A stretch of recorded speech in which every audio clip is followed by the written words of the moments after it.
राजपुर नाम का एक शांत और सुंदर गांव था, जहां 3 घनिष्ठ मित्र रहते थे, अर्जुन, भीम और चिंटू।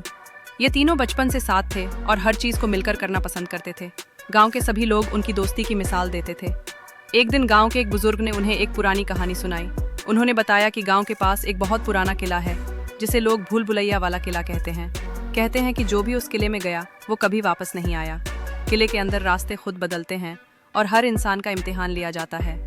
अर्जुन, भीम और चिंटू को ये सुनकर बहुत उत्सुकता हुई। वे तीनों साहसी थे और रहस्य जानने के लिए तैयार थे। अगली सुबह वे खाना और पानी साथ लेकर किले की ओर निकल पड़े। किले के बाहर पहुंचते ही उन्हें एक अजीब सी ठंडी हवा महसूस हुई। जैसे ही वे अंदर घुसे, दरवाजा अपने आप बंद हो गया और अंधेरा छा गया।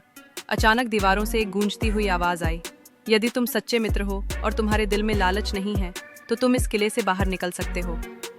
थोड़ी ही देर में 3 रास्ते उनके सामने खुल गए। हर दोस्त को एक अलग रास्ते पर जाना पड़ा। भीम के रास्ते में सोने के सिक्कों का ढेर पड़ा था और एक आवाज आई, अगर तुम 1 से ज्यादा सिक्के उठाओगे तो यही रह जाओगे। भीम ने लालच नहीं किया और एक ही सिक्का उठाकर आगे बढ़ गया। अर्जुन को एक कमरा मिला जहां ढेर सारी किताबें थीं। हर किताब में ज्ञान छिपा था, लेकिन केवल एक ही किताब थी जो रास्ता बताती थी। अर्जुन ने धैर्य से पढ़ा और सही किताब खोज ली। चिंटू को एक कमरा मिला जहां दीवार पर एक पहेली लिखी थी। उसने ध्यान से पढ़ा और दिमाग लगाकर जवाब ढूंढ निकाला। तीनों एक बार फिर एक हॉल में मिले जहां उजाला हो गया। किले की आवाज फिर आई, तुमने दोस्ती, ईमानदारी और समझदारी से इस भूल भुलैया को पार किया है। अब तुम आज़ाद हो।